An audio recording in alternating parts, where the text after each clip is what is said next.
नमस्कार दोस्तों, welcome back to क्यूरियसरी for the daily dose of Indian football. तो सबसे पहले बात करते हैं यहाँ पे इगोर स्टीमेच के सैकिंग के रिगार्डिंग एक बड़ा अपडेट निकल कर आ रहा है। रिसेंटली यहाँ पे टाइम्स नाउ ने ये रिपोर्ट किया है कि AFF is working towards the sacking Igor Stimac and यहाँ पे इंडियन नेशनल टीम को बहुत जल्द यहाँ पे नया कोच भी मिल सकता है। ये खुद यहाँ पे एएफएफ ऑफिशियल्स ने बोला है। उन्होंने एक चीज यहाँ पे और इस रिपोर्ट में ऐड की है कि भाई हम सबको भी पता है कि यहाँ पे हर कोई इंडियन फुटबॉल फैंस चाहता है कि इगोर स्टीमेच शुड बी सेक्ड, लेकिन ड्यू टू दी कॉन्ट्रैक्ट में जो यहाँ पे कॉम्प्लेक्सिटीज है और उसमें जिस तरह से क्लोजेस यहाँ पे नए कॉन्ट्रैक्ट एक्सटेंशन में दिए गए हैं, इसीलिए अभी इतना टाइम लग रहा है। एंड बहुत जल्द यहाँ पे जो ये 5 मेंबर की कमिटी यहाँ पे रिसेंटली एएफएफ ने बनाई थी, वो यहाँ पे वीडियो कॉन्फ्रेंस के थ्रू यहाँ पे इगोर स्टीमेच से बात करेंगे, ताकि म्यूचुअली यहाँ पे क्या बोलते कि एक सेम ग्राउंड पे आया जाए, वहां पे उनका कॉन्ट्रैक्ट यहाँ पे क्या बोलते कि रद्द किया जाए। अदरवाइज क्योंकि जिस तरह का उनको कॉन्ट्रैक्ट एक्सटेंशन दिया गया है, उसमें अगर ये मैटर फीफा में जाता है तो डेफिनेटली कोच के फेवर में यहाँ पे रिजल्ट आएगा। एंड यहाँ पे एएफएफ के ऑफिशियल्स का ये आरोप है कि जो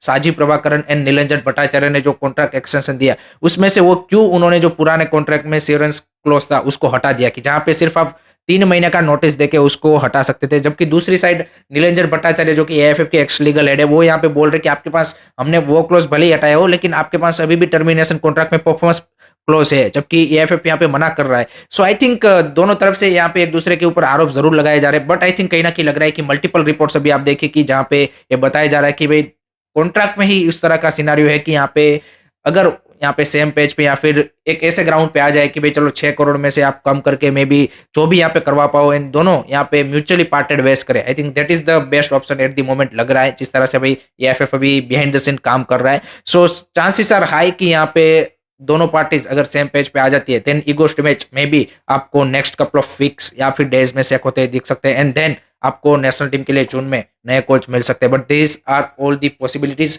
सो लेट्स सी किस तरह से यहाँ पे इंडियन फुटबॉल टीम का यहाँ पे फ्यूचर अनफोल्ड होता है नेक्स्ट मंथ में। आई थिंक वो देखना काफी इंटरेस्टिंग सा रहेगा। लेट मी नो गाइस, आप क्या सोचते हैं इस पूरे सिनारियो के बारे में, एंड अगर इगो मैच यहाँ पे सेक होते हैं तो कौन यहाँ पे इंडिया के नए हेड कोच बन सकते हैं, वो भी कमेंट सेक्शन में जरूर बताना।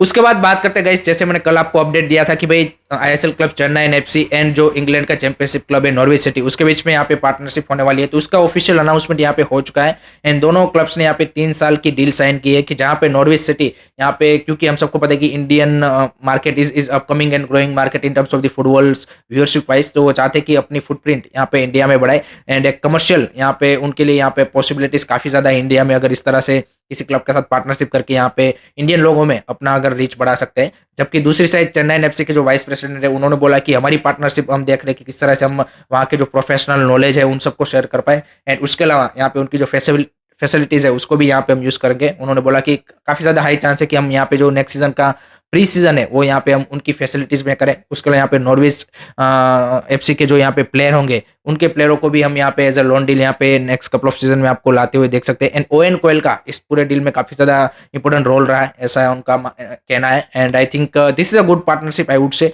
इस तरह के अगर आप देखेंगे कि यूरोप के प्रोफेशनल क्लबों के साथ जितना आईएसएल क्लब की पार्टनरशिप होगी, उतना ही वो एक यहाँ पे हमारे क्लब्स भी उस डायरेक्शन में प्रोफेशनल मैनर में एंड किस तरह की प्रायोरिटीज, जैसे मैंने कल भी बोला था कि आपको रखनी चाहिए एज अ क्लब, वो आई थिंक उस डायरेक्शन में हम बेहतरीन तरीके से आगे बढ़ पाएंगे। एक न्यूज ये भी आ रही है कि चेन्नई एफसी की जो एज ग्रुप टीम है, यानी कि मे बी उसकी अंडर 17, अंडर 19 या फिर उनकी बी टीम, वो यहाँ पे एक टूर्नामेंट प्लान कर रही है कि जहाँ पे यूरोप की जो एलिट एकेडमीज है वो भी, उनकी भी जो साइट्स है वो यहाँ पे पार्टिसिपेट करेगी। सो ये भी यहाँ पे एक न्यूज निकल के आ रही है। तो लेट्स सी ये भी किस तरह से अनफोल्ड होता है, कब तक इसका अनाउंसमेंट होता है, कौन कौन से क्लब की एलिट एकेडमीज की यहाँ पे टीमें पार्टिसिपेट करती है, वो आई थिंक देखना यहाँ पे इंटरेस्टिंग सा बन जाता है।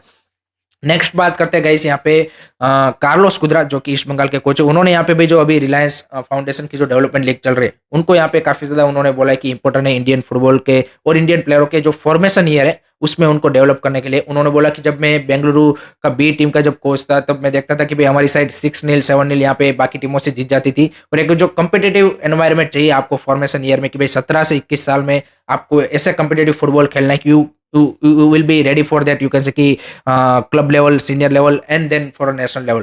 तो उन्होंने बोला कि जो आरएफडीएल के आने के बाद एक वो कॉम्पिटिटिवनेस आई है, एंड डेफिनेटली उससे हमें काफी ज्यादा भी इजी हो चुका है। अब देखिए इस बंगाल ने इस पर काफी सारे यंगस्टर को भी मौका दिया है, क्योंकि आपको पता चल जाता है कि भाई this player is ready for the senior team and वो सारी चीजें। तो आई थिंक उसका काफी बढ़िया रोल रहा है, उसका ऐसा मानना है। आई थिंक मेरे हिसाब से आरएफडीएल का जो जिस तरह से एक ग्रोथ हो रहा है, I think that's a good for the Indian footballs development wise, and और भी ज़्यादा अगर ये लीग बड़ा होता जाए एंड पूरे साल इस तरह से अगर इसको यहाँ पे कन्वर्ट कर पाए, then I think it will be a perfect scenario.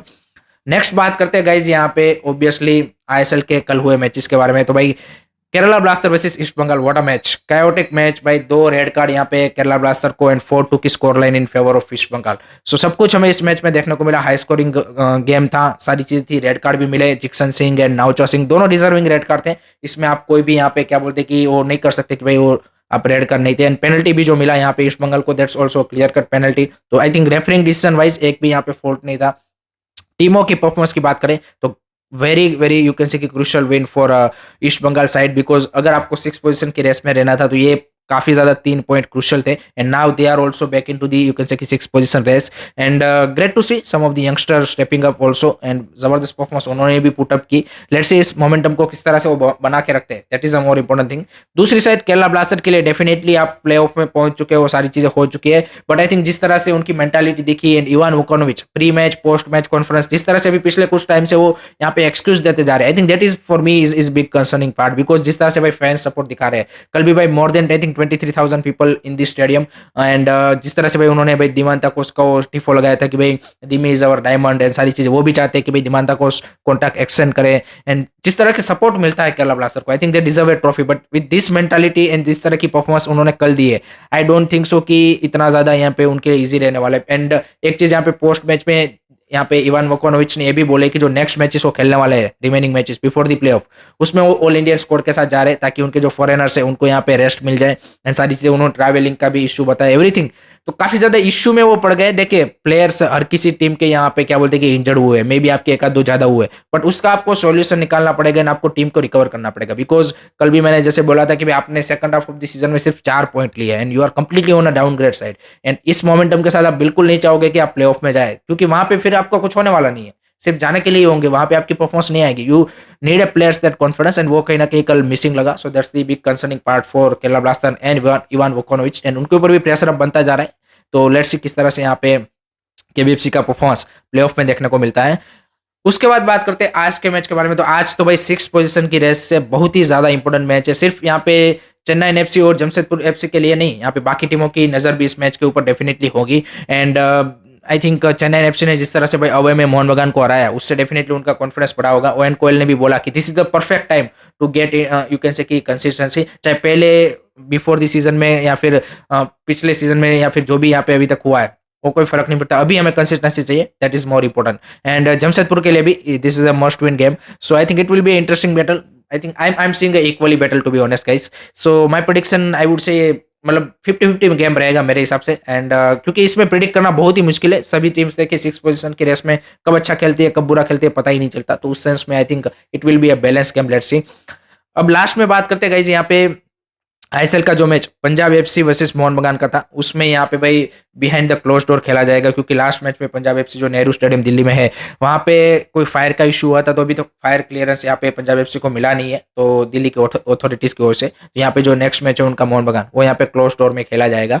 And last में बात करते हैं भाई आई लीग 2 के बारे में। तो आई लीग 2 में भाई कल डेम्पो ने भाई यहाँ पे बेंगलुरु यूनाइटेड के जो कि टेबल टॉप पे बैठी थी उनको 2-1 से हराया है। और भाई आई लीग 2 की रेस भी यहाँ पे क्वालिफिकेशन फॉर आई लीग यहाँ पे इंटरेस्टिंग बन चुकी है। 3 टीमें यहाँ पे रेस में है, एससी बेंगलुरु जो कि यहाँ पे अभी टेबल टॉप है, then Bengaluru United and then आपकी डेम्पो। तो आई थिंक एक इंटरेस्टिंग बैटल अभी जो रिमेनिंग 4-5 मैचेस बचे हैं लीग के, उसमें हमें देखने को मिलेगा। लेट्स सी कौन सी 2 टीमें यहाँ पे आई लीग में क्वालिफाई होती है, वो देखना इंटरेस्टिंग सा रहेगा।